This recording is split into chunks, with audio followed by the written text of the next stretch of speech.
إن الحمد لله رب العالمين هو الذي جعلنا مسلمين والصلاة والسلام على رسول الله الكريم وعلى آله وصحبه أجمعين أشهد أن لا إله إلا الله وحده لا شريك له وأشهد محمدا عبده ورسوله السلام عليكم ورحمة الله وبركاته. ما شاء Allah. Looks like everybody's here. Oh, well, that's a good idea. Who is not here yet?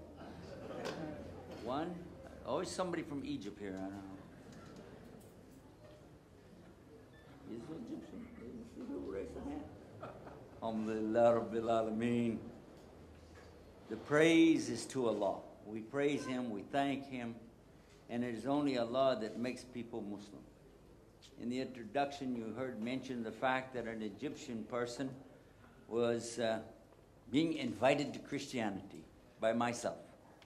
And I had full confidence that you just wanted to be on TV, didn't you? Actually, not. I was advised by someone. I am basically a media personnel. I didn't use a company actually. Anybody else want to come up and be on TV? Get all that over with. You know, when speakers are talking, often the speaker keeps going, the clock, tick, tick, tick. They have other parts of their program, so they'll bring a little piece of paper up there. If you ever see them do that, when that paper comes up, it usually says something like, exactly like this one. It says 5 minutes on it. Well, usually when they do it to me, then I look at it and they'll say, you have 5 minutes. But instead, I pick it up and I go, what? Why do you look so cute on TV? Who sent this up here? Wait a minute, what section is this from? Then they never come back. Alhamdulillah. Our subject really today is about the ideal Muslim family. And I will share with you something from the perspective of a person who spent most of their life being outside of Islam. So I can tell you the two things. If you need somebody to debate Christianity versus Islam, I can take both sides. No problem. Maybe I'll be prejudiced, and I know I will be, but at least I can still give you what it's like from both sides.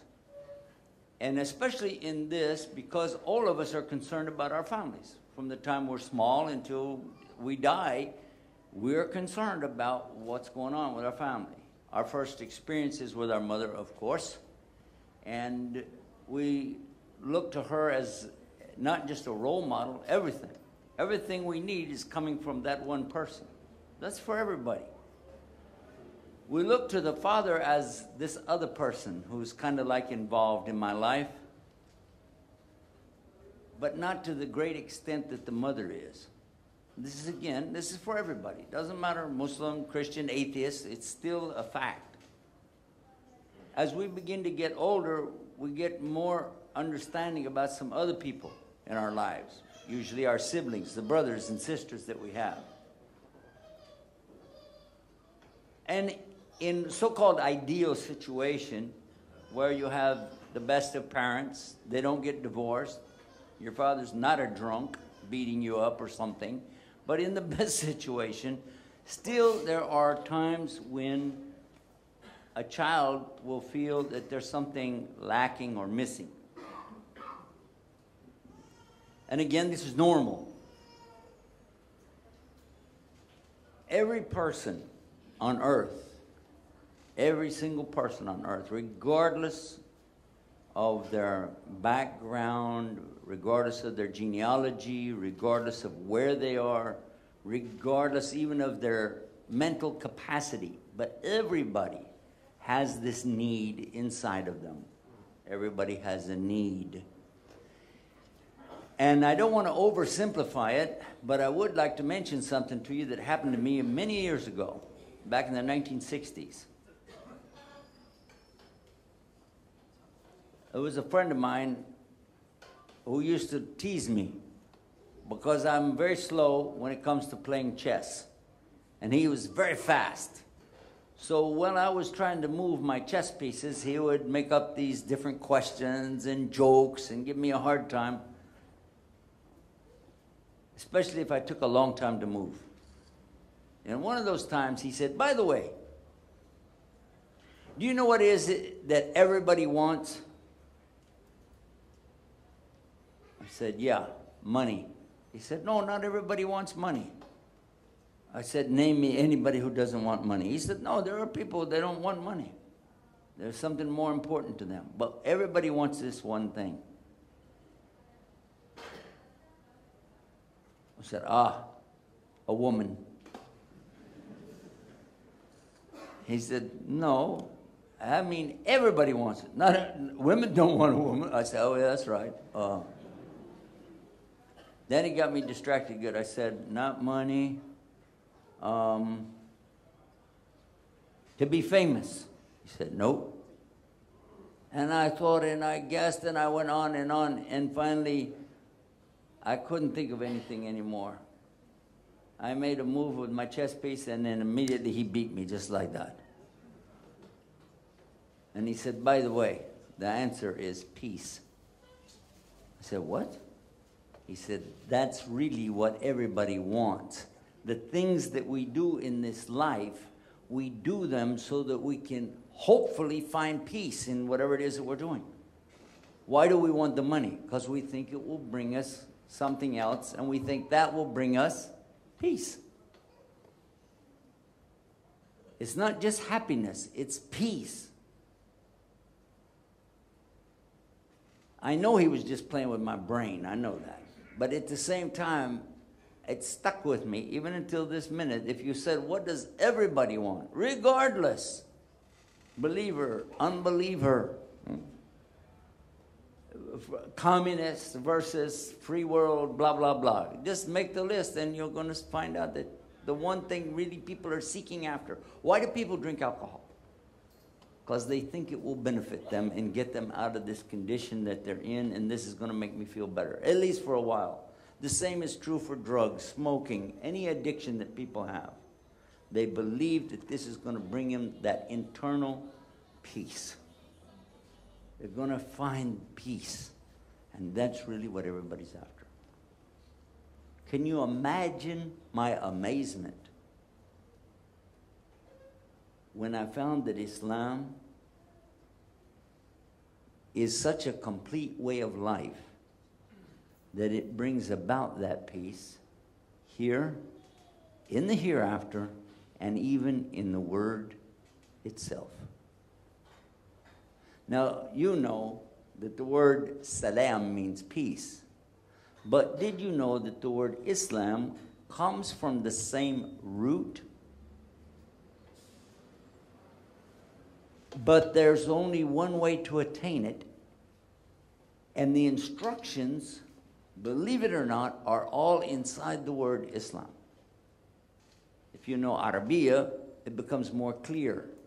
For those of us who are a little bit more challenged, linguistically speaking, we have to seek a little bit of help from the Mawrid, the dictionary, and then from the shuyukh, like Dr. Salah, who are capable of bringing this to us and helping us better understand. And what am I talking about? The word. It comes from a root, silm. And from this root, many words are coming. Some you're more familiar with perhaps than others.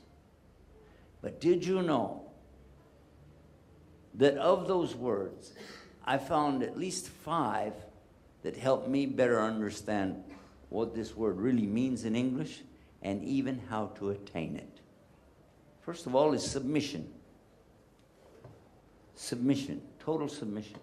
Second is surrender. By the way, Muslims are very good at surrendering. You know that I don't know anybody that's better than surrendering. You know, you think about Kashmir, Afghanistan, Iraq. We're just like, and even in the, I'm not joking, even in the airport, at the security place, we're the ones with our hands up, like giving up really easy, mashallah. We got that down.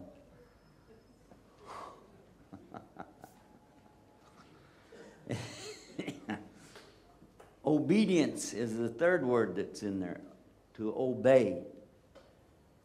The fourth word is sincerity. I want you to think about this word sincerity for a minute. Can you ever force a person to be sincere?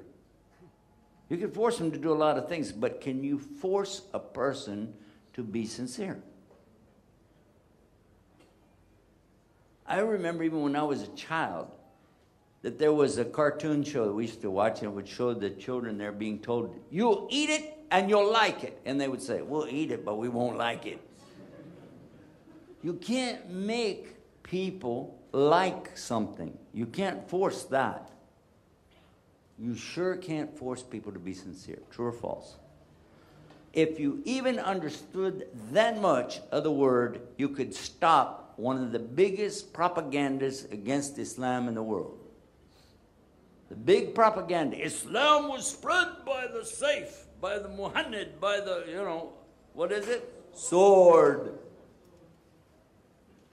The proof is in the word. How do you force anybody to be sincere? And you can't. So it's impossible. True Islam cannot be spread by the sword. A side issue, and this is not our topic today, but in some of the other programs we'll have, I hope you'll come and visit with us and maybe we'll address this. A side issue, small thing. There's something called a concordance of the Bible. And what that is a huge book like this that lists every single word in the Bible and where it is. Every single word and where it is. So I look in alphabetical order. So I looked up the word sword. Old Testament, quite a few times. New Testament, surprise you how many times. New Testament is not as big as Old Testament. But this word sword, sword, sword, sword. I came not with peace, but with a sword. That's not coming from Muhammad. That comes out of the Bible. That said, Jesus said that. Yes. Now is the time to sell your coat and buy a sword. Not from Muhammad sallallahu alaihi wasallam. This is coming again from the New Testament with Jesus. In fact, I started counting them up, and lo and behold, more than 200 times that word sword is in the translation of the Bible to the English language. Well, now let's be fair and match up how many times we find the word Saif or Muhammad or Hussam. Is that, what's some other word? You know another one? Yes, safe. What else? Huh? That's enough? Well, guess what? I asked some brothers to help me with it. I said, let's do research, because there's also concordance for Quran. And it was translated and put in the same alphabetical order by a friend of mine who made Hajj with me in 1993. Imam Yahya. His name is John or Yahya in Baltimore, Maryland. How many times you think the word sword is in the Quran? Not once. Makes you wonder, doesn't it? If you want to say a religion got spread with a sword, I don't know. What do you think? Yeah. Well, anyway, we'll leave that go. Anybody who wants to be fair, wants to really look at history, can find that when Islam came to this part of the world, it came by trade. Huh? And the British, when they came, let's see, you got your own history books. You can look it up. And then think about it. There's a difference, by the way, between history and his story. Let's come back to our topic, though. We're talking about family. And we know that throughout the life of a human being, they're looking for this security. And by the way, the word security is also in the word Islam. And also this word peace. It's in there. It's in there. But it only comes if you do the other words. Now watch. There must be surrender to Allah, submission to Allah, obedience to Allah, sincerity for Allah before you will ever find peace with Allah. And all of that is the word Islam itself.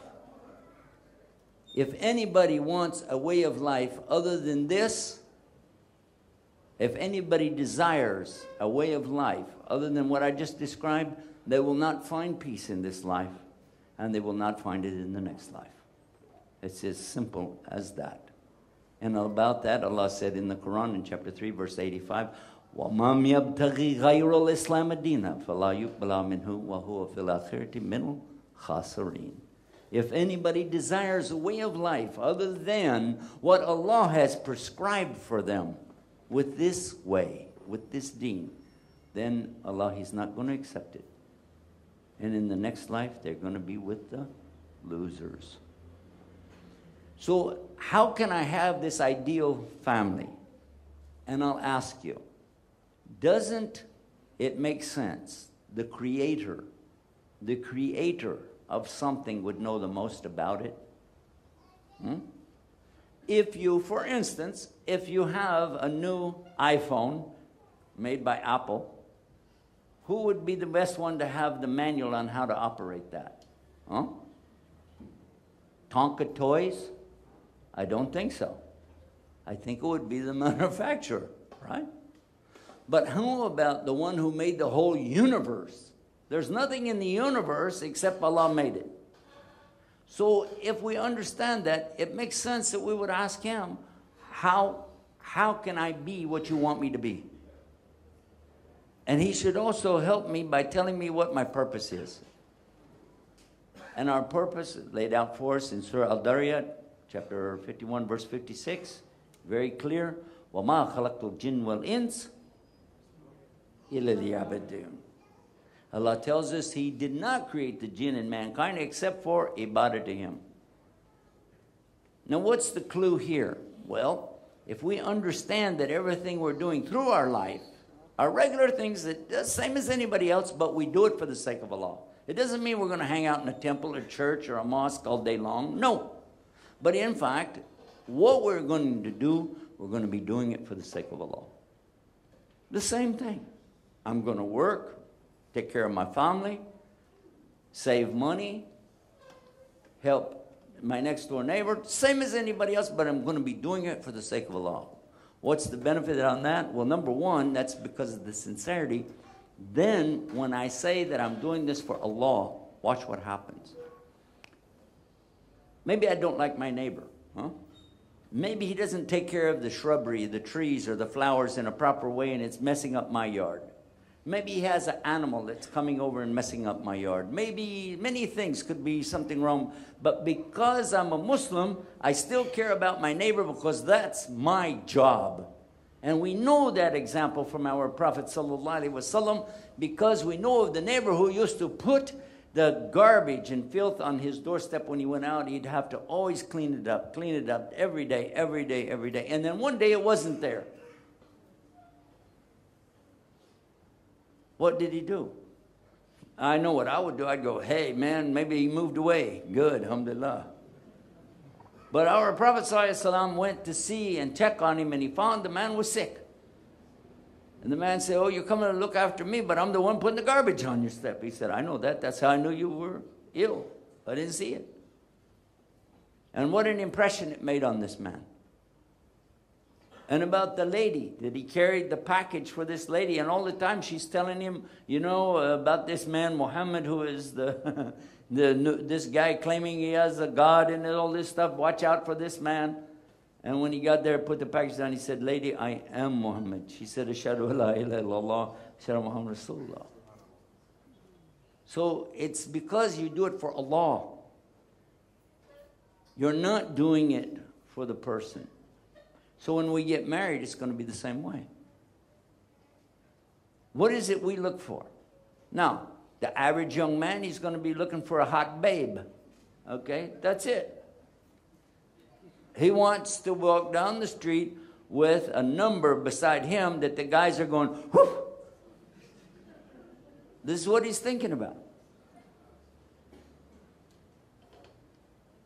But all you have to do, I'm giving this free information to anybody, whether Muslim or not.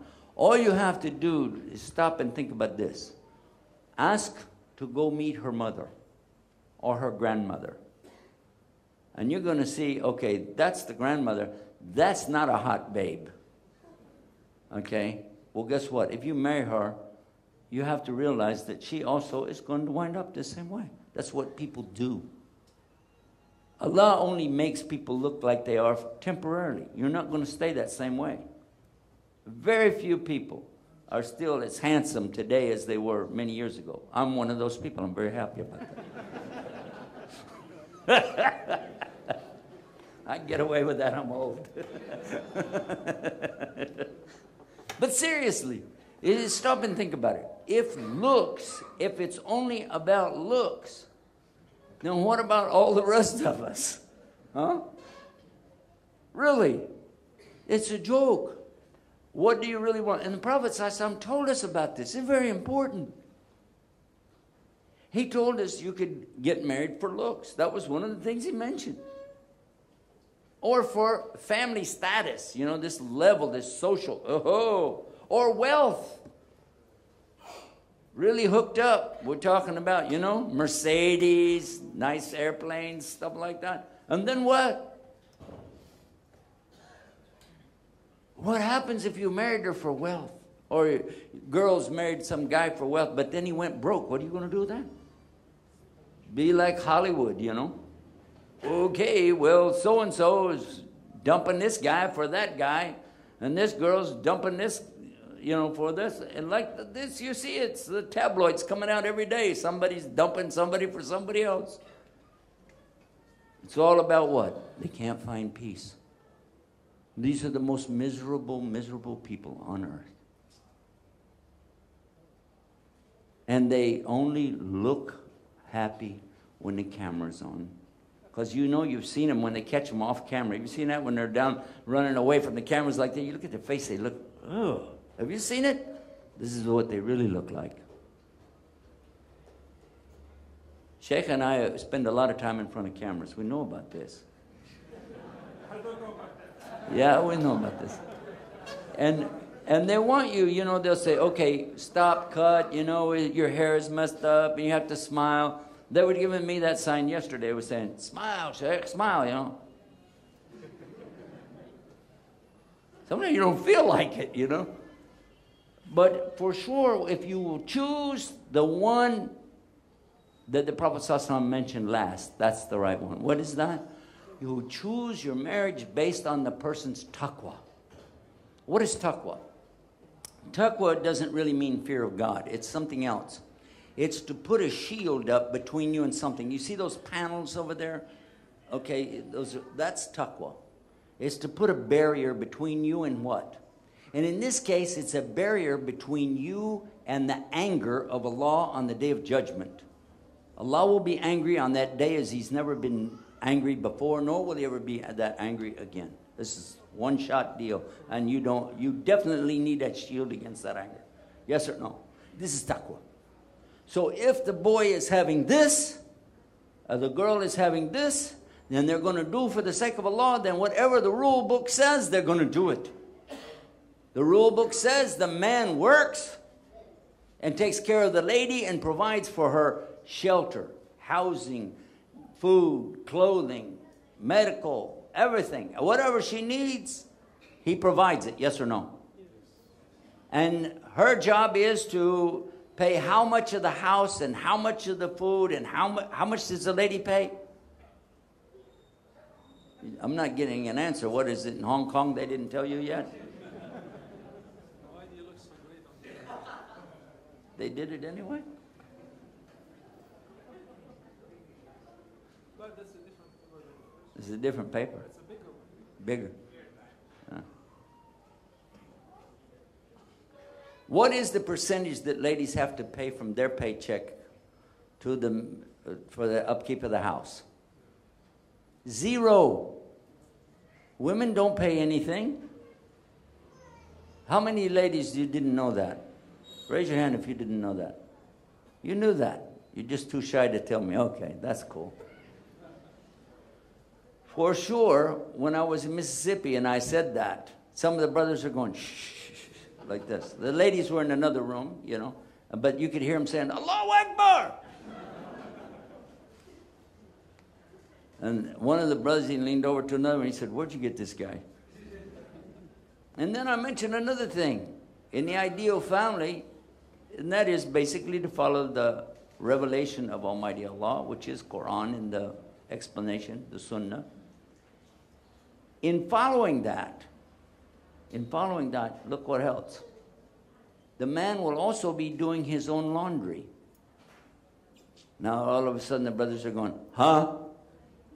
He will be doing cooking. What? He will be helping the wife. He will also be taking the children with him places, giving her a break. Yes or no? So the woman's role in Islam is to be the queen of the house. Yes or no? If you read the verse in a proper perspective, this is in chapter 4, verse 34. It's very clear. Rajul, the man, male, is responsible for the woman, because Allah made one stronger than the other in this capacity. And it really means that who is taking care of who? If it's a custodial position, a caretaker position, if that's what it says, then who's the high one of the two? Huh? Think about it. So some men said, well, Allah said right there, I'm more powerful. Yeah, so is a horse, but that doesn't mean that it's a king. But definitely the lady has a great role. Are men and women the same? Well, if you did biology at school, you already know the answer to that one. You don't have to be a rocket scientist to know they're not the same.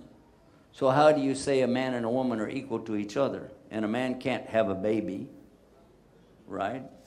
So study Islam and learn about this. You'll find that the ideal situation really is for a person to establish themselves first correctly with Allah to find their true peace. Once they do that, Allah will open the way for them to see all the other things that will fit in the family. I only gave you a couple, but I'm positive, without doubt, that if Allah wants to guide you, you will find the ideal situation, the ideal family for yourself. And by the way, when you are operating as a true Muslim, you become the ideal son for your parents, the ideal spouse for your wife or husband, and you become the ideal parent because you're doing what God created you to do. Surrender, submission, obedience, sincerity, and be in peace with whatever He gives you.